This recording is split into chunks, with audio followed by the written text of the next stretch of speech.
민수기 18장 21절에서 32절.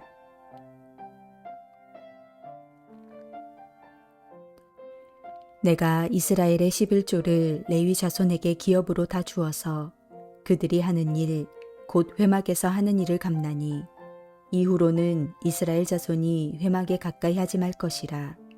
죗값으로 죽을까 하노라.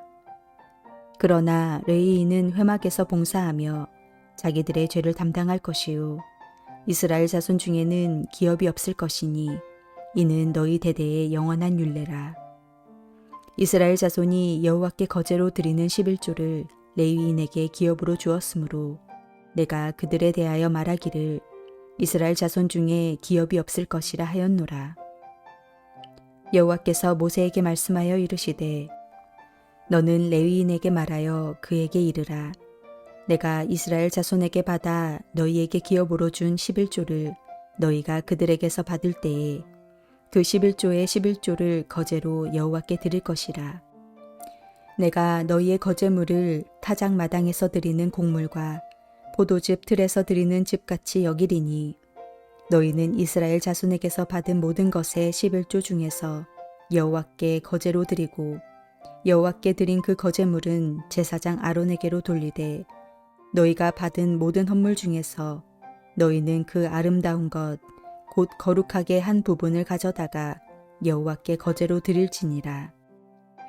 이러므로 너는 그들에게 이르라. 너희가 그 중에서 아름다운 것을 가져다가 드리고 남은 것은 너희 레위인에게는 타작 마당의 소출과 포도즙 틀의 소출같이 되리니 너희와 너희의 권속이 어디서든지 이것을 먹을 수 있음은 이는 회막에서 일한 너희의 보수임이니라. 너희가 그중 아름다운 것을 받들어 드린즉 이로 말미암아 죄를 담당하지 아니할 것이라. 너희는 이스라엘 자손의 성물을 더럽히지 말라. 그리하여야 죽지 아니하리라.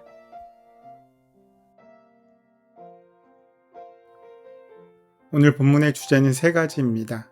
일반인들은 회막에 들어갈 수 없다는 것과 오직 회막의 관리를 맡은 레위인만 들어갈 수 있다는 것입니다. 그리고 그 레위인은 회막을 관리하는 대신 다른 11지파의 11조로 생활한다는 것입니다.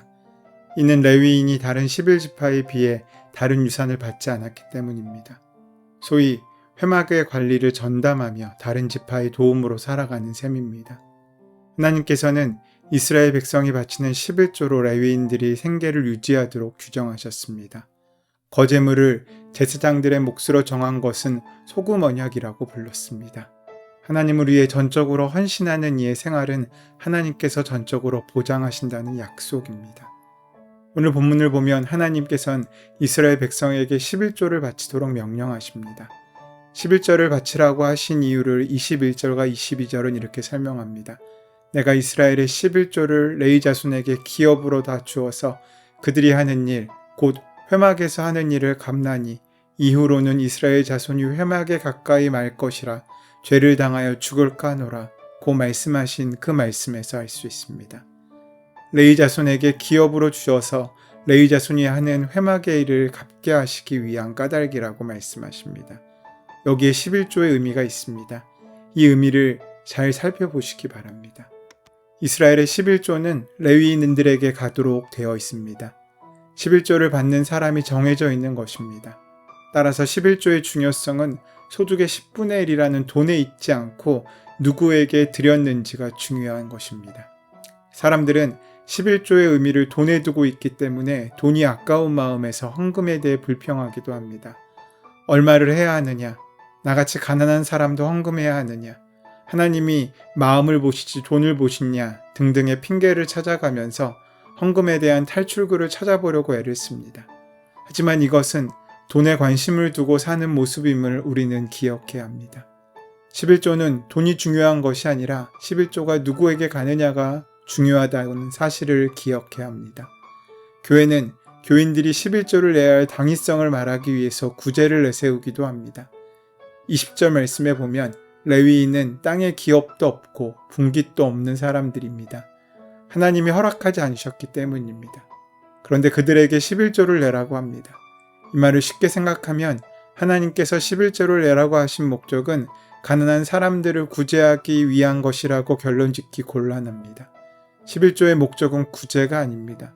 물론 신명기 26장 12절 말씀에 보면 11조가 땅에 기업이 없는 레위인, 과부나 고아들의 몫이 된다고 말씀하고 있습니다. 하지만 그것도 단순히 없는 자들을 돕는 차원이 아니라 그들이 세상에서 하나님의 약속을 드러내고 있는 역할을 하고 있기 때문이었습니다.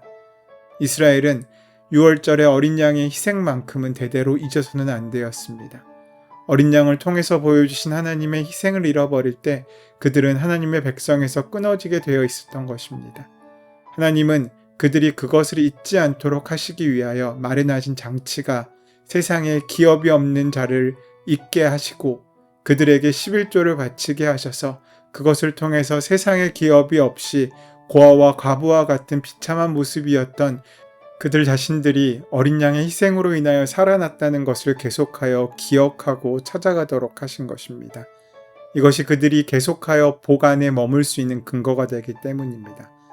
때문에 11조라는 것은 11조를 했기 때문에 하나님께서 그것을 보시고 그 행동이 가상해서 복을 주시는 것이 아니라 이미 복 안에 그 복을 누리며 살고 있는 신자가 그 복이 어디서부터 오는지를 깨닫고 복의 출처를 인정하는 행위로서 11조를 드리게 하신 것입니다. 그 복의 출처는 희생입니다. 이 희생을 보여주기 위해서 세움받은 사람들이 바로 레위인들인 것입니다.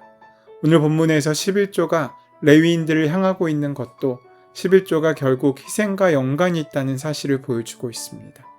11조를 받는 레위인들이 평소에 하는 일이 무엇입니까? 이스라엘의 죄를 담당하는 일입니다. 그러나 이스라엘의 죄를 담당해주는 대가로 11조를 바치라고 또 11조를 받으라고 하신 것이 아닙니다. 11조는 죄뿐만이 아니라 그 무엇에 대한 대가도 아닌 것입니다. 한쪽은 희생하는 자, 또 한쪽은 그 희생 덕분에 살아가는 자의 그 사이에 11조가 있습니다. 따라서 11조는 복은 희생을 통해서 제사장으로부터 온다는 것을 보여주는 것입니다. 11조라는 율법을 통해서 복이 주어지는 것이 아니라 제사장을 통해서 복이 주어집니다. 11조는 그것을 인정하는 것입니다. 그 제사장은 곧 그리스도를 가르칩니다. 다시 말해서 복은 대제사장이 되셔서 희생의 완벽한 예로 우리에게 은혜를 주신 예수님을 통해서 주어지는 것이지 다른 통로를 통해 주어지는 것일 수 없다는 것입니다. 이스라엘이 바쳐야 할 11조는 세상의 물질이었습니다. 세상 물질에는 인간의 죄도 담겨 있습니다. 돈을 중심으로 살아가는 인간은 돈 때문에 하나님을 무시하고 돈 때문에 하나님의 말씀을 가볍게 여기고 또 돈 때문에 죄를 지으며 오로지 돈을 위해 살아갑니다. 그래서 세상의 물질에는 인간의 죄가 오롯이 담겨 있는 것입니다. 그 중에 10분의 1을 레위인들에게 바치라고 말씀하신 것입니다. 자신들의 죄를 담당하는 사람에게 자신들의 죄의 산물인 물질을 들고 나오는 것입니다. 그러면 레위인은 그것을 받음으로 회막의 일을 지속하게 하는 것입니다. 이스라엘 자손은 회막에 가까이 할 수 없습니다. 죽기 때문입니다. 그런데 그 죄를 레위인이 담당해 줍니다. 따라서 이스라엘은 레위인에게 11조를 내면서 단지 도와준다거나 돈을 낸다는 생각을 가질 수가 없었습니다. 이스라엘은 죄의 산물이 바쳐지면 죄 없는 상태를 생각해야 했던 것입니다.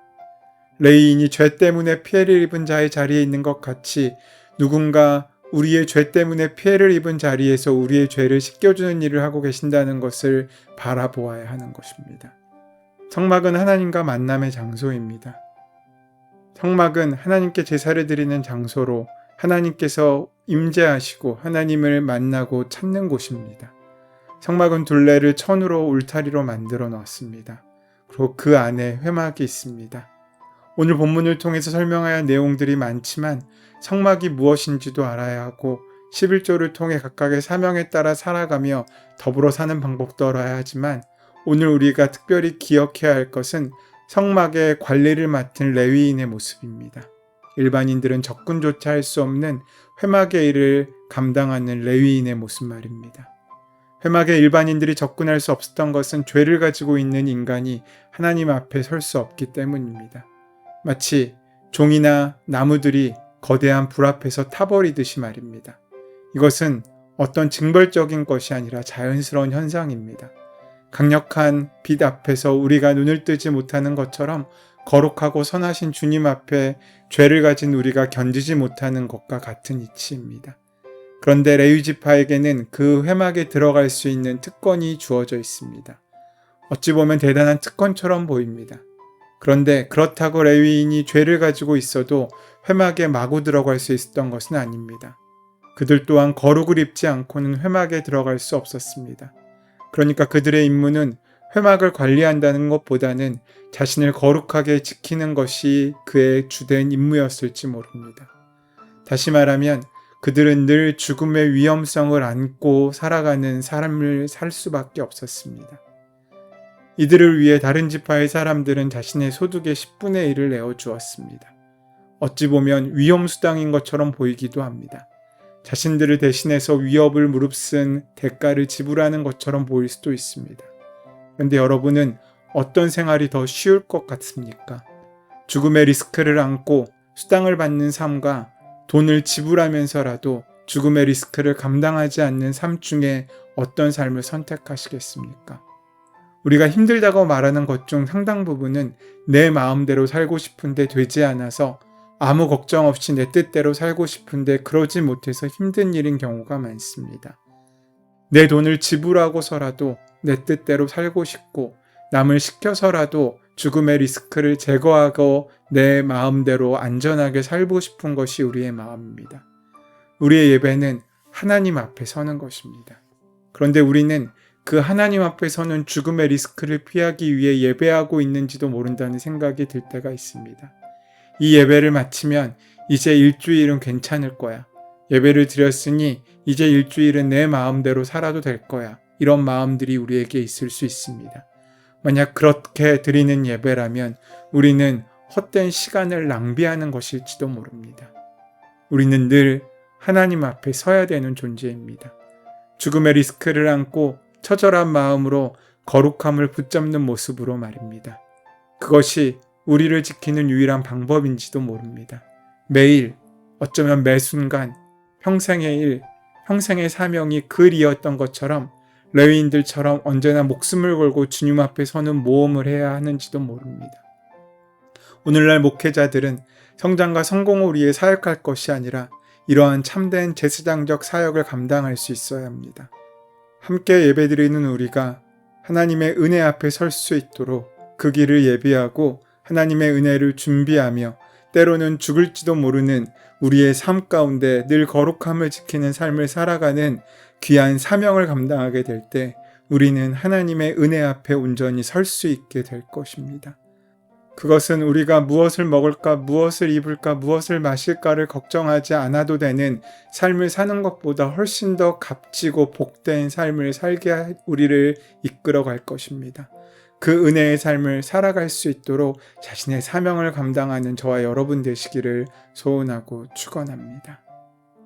은혜의 주님, 하나님께서 우리의 기업이라는 것을 기억하며 이 땅에 썩어질 것을 위해 사는 인생이 아니라 하늘의 거룩한 하나님 나라를 바라보며 믿음의 길을 걸어가는 하나님과 동행하는 은혜의 삶을 살 수 있도록 인도하시고 역사하여 주시옵소서. 우리 주 예수 그리스도의 이름으로 기도드립니다.